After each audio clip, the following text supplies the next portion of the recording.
जब साइंस पढ़ते हैं यानी कि विज्ञान पढ़ रहे होते हैं तो विज्ञान को हम तीन भाग में बांट करके पढ़ते हैं। एक है फिजिक्स, एक है केमिस्ट्री और एक है बायोलॉजी। ठीक है, जय हिंद बच्चों। तो आज के क्लास में हम बायोलॉजी एकदम बेसिक से पढ़ना शुरू करेंगे। तो इसके अंतर्गत हम जो अध्ययन करेंगे वो बायोलॉजी का अध्ययन करेंगे। और बायोलॉजी का जो हम अध्ययन करेंगे तो आप देख रहे हैं यहाँ पे कि बायोलॉजी जो है ये दो टर्म से मिलकर के बना है, एक बायो और एक लॉजी। ठीक है, बायो का मतलब हो जाता है कि जीवित चीज, लिविंग, जिसमें कहीं ना कहीं जीवन हो। ठीक है, और लॉजी मतलब होता है अध्ययन करना। जैसे आप आगे पढ़ेंगे चैप्टर कोशिका तो उसका अध्ययन साइटोलॉजी कहलाता है, मृदा का अध्ययन पेडोलॉजी। तो लॉजी मतलब अध्ययन करना। ध्यान दीजिए कि बायो माने जीवित, लॉजी माने अध्ययन करना। तो जवना में जान है, प्राण है, उस सब के अध्ययन करेंगे कवना के अंतर्गत? बायोलॉजी के अंतर्गत। आ जौन मरल है, सरल है, ओकर अध्ययन नहीं करना है। तो ध्यान दीजिए यहाँ पे। अब बायोलॉजी का पिता किसको कहते हैं? तो एरिस्टोटल यानी अरस्तु को कहते हैं। ठीक है, बायोलॉजी का पिता अरस्तु को क्यों कहते हैं? तो कोनो भी लड़का के जन्म बाप मतारी के द्वारा ही होता है। तो यानी कि उसके जन्म में अगर योगदान है वह तो बाप होगा, जो ना कि योगदान नहीं है वो बाप फोकट में कहाएगा? नहीं कहाएगा। तो उसी तरह से सबसे पहले सजीव के बारे में यानी कि जिसमें जीवन है उसके बारे में बताने वाले वैज्ञानिक थे अरस्तु। ठीक है, और इन्होंने क्या किया था कि बताया कि जीवन भी है तो इसको भी दो भाग में बांट दो, एगो जंतु विज्ञान और एगो पादप विज्ञान। ठीक है, तो जंतु विज्ञान के बारे में ज्यादा बढ़िया से बताया, लेकिन पादप विज्ञान के बारे में ये बेहतरीन ढंग से बता नहीं पाए। ठीक है, तो बायोलॉजी का पिता भी अरस्तु को और जंतु विज्ञान के बारे में डिटेल से बताया। एक किताब था जिसका नाम था द हिस्टोरिया ऑफ एनिमेलिया। ठीक है, उसमें 500 जंतु के बारे में ही टोटली बताए थे। तो इसलिए जंतु विज्ञान का भी पिता किसको कहा जाता है? अरस्तु को। ठीक है, तो ध्यान रखिएगा यहाँ पे। कारण था कि जीव विज्ञान का मतलब जनक इनको कहा जाता है क्योंकि सबसे पहले जीव विज्ञान के बारे में बताए, और प्लस में क्या हुआ कि ये दोनों को डिफाइन किए, जंतु और पादप में, और जंतु विज्ञान के बारे में भी अपने किताब में बताए थे। अब देखिए टाइप्स ऑफ बायोलॉजी। बायोलॉजी के प्रकार दो प्रकार के हैं, एक है जूलॉजी और एक है बोटनी। जूलॉजी में हम जंतु विज्ञान का अध्ययन करते हैं, तो हम लोग किसके अंतर्गत आएंगे? जूलॉजी के अंतर्गत। ठीक है, और बोटनी में पादप, पेड़ पौधा का अध्ययन किया जाता है। तो समझ गए होंगे। अब देखिए यहाँ पे जूलॉजी का पिता भी अरस्तु को कहा जाता है। ठीक है, और बोटनी का पिता कहा जाता है थियोफ्रेस्टस को। ठीक है, तो एक बुक था the Historia of animalia, the Historia of animalia. तो इस बुक में 500 जंतु के बारे में, कितना? 500 जंतु के बारे में कौन बताया था? अरस्तु। और एक बुक था उसका भी नाम सेम था, द हिस्टोरिया ऑफ प्लांटेरम। और इसमें 500 प्लांट के बारे में, 500 प्लांट के बारे में बताने वाले वैज्ञानिक का नाम क्या था? तो उनका नाम था थियोफ्रेस्टस। ठीक है, तो जंतु विज्ञान का जनक अरस्तु और पादप विज्ञान का जनक थियोफ्रेस्टस। तो ये समझ गए होंगे। अब देखिए कौन सजीव है, सजीव किसको कहेंगे? तो देखिए जिसमें जो पोषण कर रहा हो, कोई ना कोई चीज ले रहा हो, वो कहलाएगा सजीव। अब खाएगा आदमी तो पचेगा भी। ठीक है, खा रहा है आदमी तो कुछ पच रहा है। सब कोई के तो ऐसा नहीं है कि नहीं पच रहा है, तो पच रहा है। तो पहले पोषण, उसके बाद में पाचन, उसके बाद पचेगा तभी ना देह में लगेगा, तो आपका हाइट बढ़ेगा, आकार बढ़ेगा, वृद्धि होगा आप में। ठीक है, तो पहले पोषण, फिर पाचन, ओकरा बाद में वृद्धि। कथी? वृद्धि भी होना चाहिए। अब वृद्धि आप में होगा तो सब चीज का पचिए जाएगा, नहीं ना कुछ वेस्ट होके शरीर से बाहर भी निकलेगा। ठीक है, तो जो लग गया उसके कारण आप में वृद्धि हो रहा है, आप फैल रहे हैं। ठीक है, लेकिन जो नहीं लगा वो शरीर से पेशाब के रूप में मल मूत्र के द्वारा निकल जा रहा है, तो उसको बोलते हैं उत्सर्जन। तो पहला हो गया आपका पोषण। ठीक है, दूसरा का हो गया? दूसरा पाचन, तीसरा वृद्धि, चौथा उत्सर्जन, वेस्ट चीज निकल गया, और पांचवा श्वसन। सांस भी तो चलना चाहिए, सजीव में सांस लेने का भी क्षमता होता है। तो ध्यान रखिए 5 गो शर्त है। तो ध्यान रखिए यहाँ पे सजीव होने के कारण पोषण, पाचन, वृद्धि, ठीक है, उत्सर्जन, फिर श्वसन, और एक और चीज होता है प्रजनन। मान लीजिए कि हम जैसन है तो हमार लड़को भी ऐसा नहीं होगा। मान लीजिए हाथी के बेटा घोड़ा थोड़े हो जाएगा, नहीं ना, तो जो जैसा है बस वैसा ही अपने ही जैसा क्या करता है, अपने ही जैसा ही व्यक्ति को फिर से जन्म देता है, यानी प्रजनन करने का क्षमता होता है। अपने अस्तित्व को आदमी बनाए रखना चाहता है, ठीक है। तो ध्यान रखिएगा कि सजीव में प्रजनन करने का भी क्षमता होगा। अब कहेंगे कि जीव विज्ञान उबिर से रट रहे हैं आप लोग, तो जीव विज्ञान शब्द कौन दिया बताइए।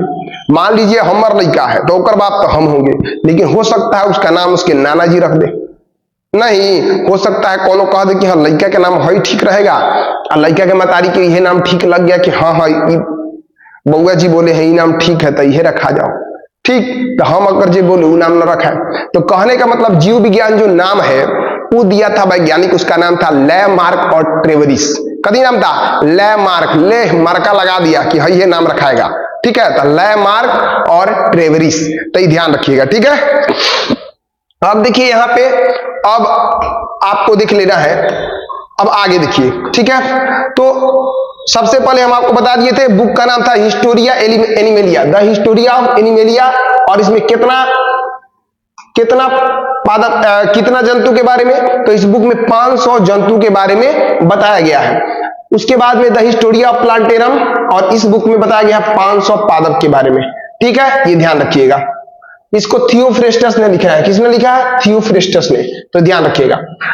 जीवधारियों का वर्गीकरण, तो सबसे छोटा होता है कोशिका, कोशिका के समूह को बोलते हैं ऊतक, उसके समूह को अंग, उसके समूह को अंगतंत्र, और उसके समूह से फिर जीव का निर्माण होता है, ठीक है, तो ये ध्यान रखिएगा। अब देखिए एक बुक है जिसका नाम है सिस्टेमा नेचुरा, और इस बुक में सबसे पहले जीवधारियों का वर्गीकरण, माने जीवधारी जिसमें भी जीव है उसको बांटने का काम शुरू किए। उस वैज्ञानिक का नाम है कैरोलस लिनियस। तो बांटने का काम शुरू किए तो इस चीज को कहा गया वर्गीकी, बांट रहे हैं वर्गीकी।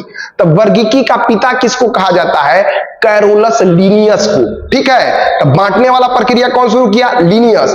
तो इसलिए हम कहें कि अगर वर्गीकी का पिता किसको कहेंगे, वर्गीकी का पिता, वर्गीकी का पिता, तो वर्गीकी का पिता भी कौन होंगे, कैरोलस लिनियस, ठीक है। तो कैरोलस लिनियस ने अपने बुक सिस्टेमा नेचुरा में सबसे पहले क्या किया, जीवधारी को 2 भाग में बांटा, ठीक है, एक पादप और एक जंतु। तो ध्यान रखिएगा पादप जगत और जंतु जगत, तो 2 भाग में बांटा। तो कहेंगे कि 2 पार्ट क्लासिफिकेशन कौन किया था, 2 भाग में कौन बांटा जीवधारी को, तो कहिएगा लिनियस। इसके बाद एक वैज्ञानिक है जिनका नाम है हैकल, कभी नाम है अर्नेस्ट हैकल, पूरा नाम क्या है, अर्नेस्ट हैकल। तो हैकल इसको 3 भाग में बांटे जीवधारियों को, कै भाग में, 3 भाग में। तो 3 पार्ट क्लासिफिकेशन अगर कहा जाए तो अर्नेस्ट हैकल कहिएगा, एगो पादप, एगो जंतु और एगो तीसरा प्रोटिस्टा को जोड़ दिए। तो ध्यान रखिएगा कि अर्नेस्ट हैकल, अर्नेस्ट हैकल, तो ध्यान रखिएगा एगो प्लांट पादप, एगो एनिमल जंतु, एगो प्रोटिस्टा, तो 3 भाग में बांटे, ठीक है। उसके बाद में जीवधारी को 5 भाग में बांटने वाले वैज्ञानिक का नाम है आपका R.H. विटेकर। क्या नाम है, R.H. विटेकर।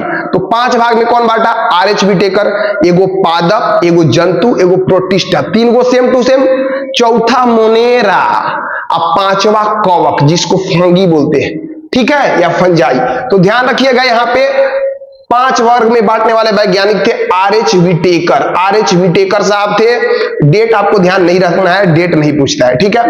पादप, फिर जंतु, प्रोटिस्टा, मोनेरा और कवक। कवक वही पाव रोटी के ऊपर जो लगा होता है ना, तो वही है फंगी या कवक, ठीक है। तो ये चीज आशा करते हैं कि आप समझ गए होंगे। तो यहां पे ध्यान रखिएगा, यहां पे क्या क्या क्वेश्चन बन सकता है, आप इसका आंसर दे सकते हैं। यहां पे सबसे पहले कहेंगे जीव विज्ञान शब्द कौन दिया, ये शब्द कौन दिया, आप कहिएगा लेमार्क और ट्रेवरिस, L और T, ठीक है। जीव विज्ञान का पिता किसको कहा जाता है, पहला क्वेश्चन हो गया। फादर, जीव विज्ञान का फादर किसको कहा जाता है, ठीक है। तो बायोलॉजी का फादर किसको कहा जाता है, एरिस्टोटल, यानी कि अरस्तु को, किसको, अरस्तु को। अगर पादप विज्ञान का कहे तो थियोफ्रेस्टस कह दीजिएगा। बुक का नाम भी बता दीजिएगा, हिस्टोरिया एनिमेलिया, हिस्टोरिया प्लांटेरम। 2 भाग में कौन बांटा तो कैलस लिनियस, 3 भाग में हैकल, 5 भाग में विटेकर। एकदम क्लियर, कोई दिक्कत नहीं होना चाहिए। क्लास में ही आपको पूरा याद कर लेना है, ठीक है। एक एक क्वेश्चन। चलिए आगे आप ध्यान दीजिएगा यहाँ पे, ठीक है। आगे ध्यान दीजिएगा, अगर कहा जाए कि कोशिका के समूह को कथी बोलते हैं तो आप कह दीजिएगा उत्तक, इसमें कोई दिक्कत आपको नहीं होना चाहिए। अब चलिए यहां पे ध्यान दीजिए, अब जीव विज्ञान की शाखाएं एवं उपशाखा। तो यहां पे देखिए एंथोलॉजी, तो ये थुथुर लड़का है, सबको फूल दे रहा है तो फूलों का अध्ययन, ठीक है। एग्रेस्टोलॉजी, तो ग्रेस्टो ग्रास, ग्रास यानी कि घास का अध्ययन, ठीक है। ऑन्कोलॉजी, ओ उनका का हो गया है, कैंसर हो गया है तो कैंसर का अध्ययन। ऑस्टियोलॉजी, तो ऑस्टियोलॉजी होता है ऑस्टी यानी अस्थि, अस्थि का अध्ययन, ठीक है, हड्डी का अध्ययन। कॉन्ड्रोलॉजी, तो ये उपास्थि का अध्ययन होगा, क्या होगा, उपास्थि का अध्ययन। फिर सेरोलॉजी, सेरोलॉजी, तो देखिए रक्त और सीरम दोनों गोड़ा मिल गया, यानी दोनों गोड़ा अपन अपन अधिकार शेयर कर रहा है, तो रक्त और सीरम मिला तो सेरोलॉजी। और खाली कहें कि रक्त का अध्ययन, खाली रक्त का अध्ययन तो हिमेटोलॉजी, ये खाली रक्त तो हिमेटोलॉजी। तंत्रिका तंत्र, तो मस्तिष्क का सबसे बड़ा भाग होता है और कोशिका का भी सबसे लंबा भाग, लंबा कोशिका सबसे कौन होता है तो तंत्रिका तंत्र का होता है न्यूरॉन, तो न्यूरोलॉजी, न्यूरोलॉजी। तंत्रिका तंत्र का अध्ययन न्यूरोलॉजी। जीवाणु का अध्ययन, तो जीवाणु माने बैक्टीरिया, तो बैक्टीरियोलॉजी। और विषाणु का अध्ययन, तो ध्यान रखिए विषाणु, तो वायरस यानी वायरोलॉजी, क्या होगा वायरोलॉजी, ठीक है।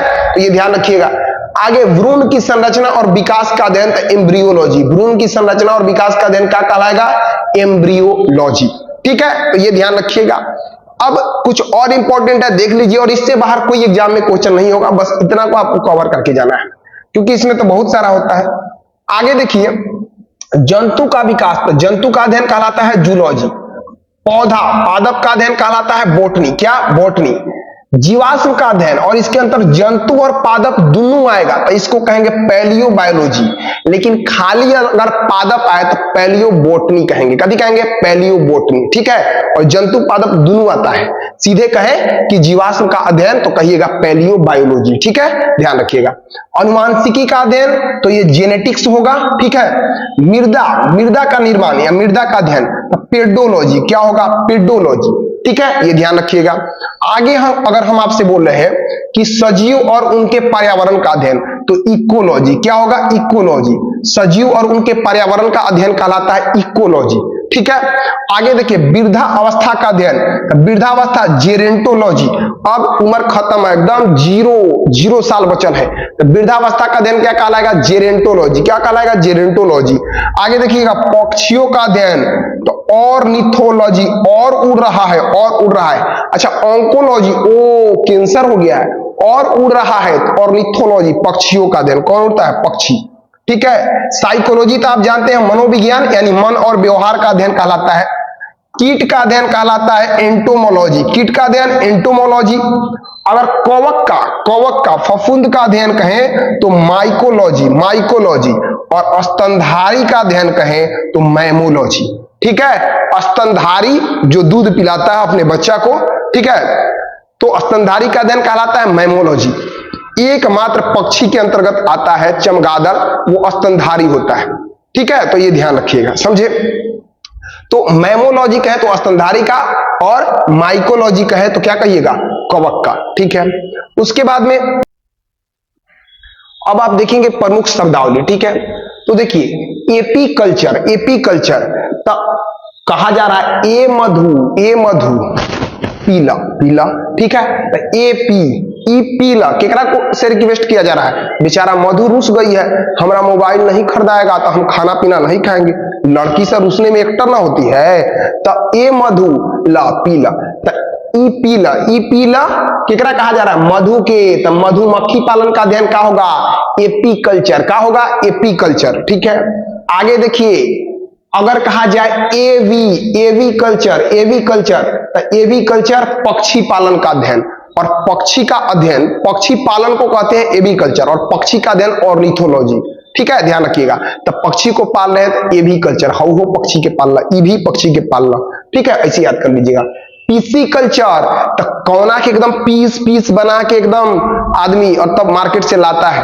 मछली का पूरा पीस पीस, पीसी कल्चर। मत्स्य पालन, मछली इसीलिए पालते हैं कि फिर उसको खाया जा सके, तो मत्स्य पालन पीसी कल्चर।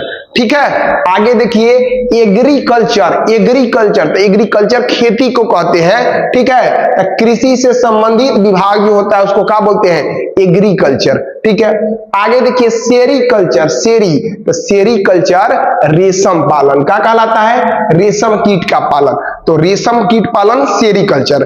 ठीक है, आगे देखिए ओलेरीकल्चर। ओ ले रही है क्या सब्जी, ठीक है, तो ऐसे बोलता है ना, ओ आप ले रही हैं सब्जी, आप तो कितना गुड़ा होता है कि ऊ लेगी तब हम लेंगे, ऊ ना ली तो हम नहीं ले।